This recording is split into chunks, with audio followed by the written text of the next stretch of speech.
नेहरू जी से जितनी भी शिकायतें हैं, जितनी भी गलतियां उन्होंने की आपके जहन में, जितनी भी गालियां देनी है, जितना भी अपमान करना है, उसकी भी एक सूची बना दीजिए। नहीं, बात खत्म नहीं है। 999 अपमान, 9,999 अपमान, सूची बना दीजिए और फिर हम एक समय निर्धारित करते हैं। जैसे हमने 10 घंटे आज वंदे मातरम पर हमने बहस किया है ना, उस तरह से हम अध्यक्ष महोदय जी से पूछेंगे, एक समय निर्धारित करेंगे, 10 घंटे, 20 घंटे, 40 घंटे, जितने घंटों में आपकी ये शिकायत पूरी हो जाए, माननीय सदस्य आप शांत हो जाए और हम बहस कर लेंगे। लेकिन इस सदन का कीमती समय, जिसके लिए हमें यहाँ पे जनता ने भेजा है, जैसे हमें जनता की समस्याओं को हल करने के लिए चर्चा करनी चाहिए, इस्तेमाल करना चाहिए, उसको एसी के लिए इस्तेमाल करिए। उसके बाद जैसे अंग्रेजी में कहते हैं ना, जैसे अंग्रेजी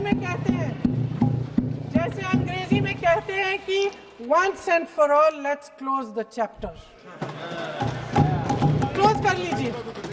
देश सुन लेगा क्या क्या शिकायतें हैं, किसने क्या किया, इंदिरा जी ने क्या किया, राजीव जी ने क्या किया, परिवारवाद क्या होता है, नेहरू जी ने कौन सी गलतियां की, सुना लीजिए, फिर खत्म। उसके बाद बेरोजगारी, महंगाई, महिलाओं की समस्याएं, जो पीएमओ में हो रहा है उसकी बातें, उसकी चर्चा, जो बैटिंग ऐप के बारे में हो रहा है पीएमओ के अंदर, आप सदस्य प्लीज, जो एप्स्टीन फाइलों में आपके मंत्री महोदय के नाम निकल आए हैं, माननीय उसकी चर्चा करेंगे। आप वंदे मातरम में बोले, आप इधर उधर डाइवर्ट मत हो।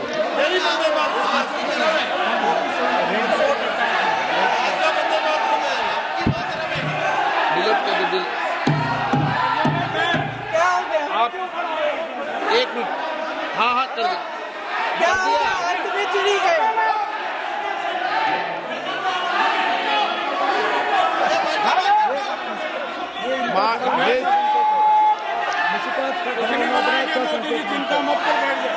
बहुत बढ़िया। माननीय सदस्य 1 मिनट, माननीय सदस्य आप वंदे मातरम पर सार्थक चर्चा करें।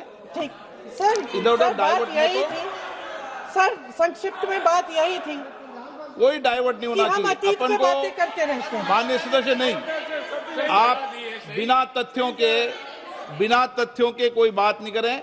आप वंदे मातरम पे बोले उचित रहेगा।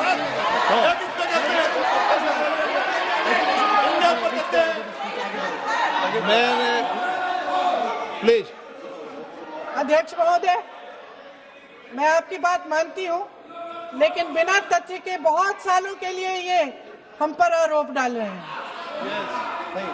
हम चुपचाप सुनते हैं, इनको भी थोड़ी सी संतुलन होनी चाहिए, सुनने की थोड़ी सी हिम्मत होनी चाहिए। ये राजनीति है, हम बोलेंगे, आप वंदे मातरम बोलें। वंदे मातरम सर।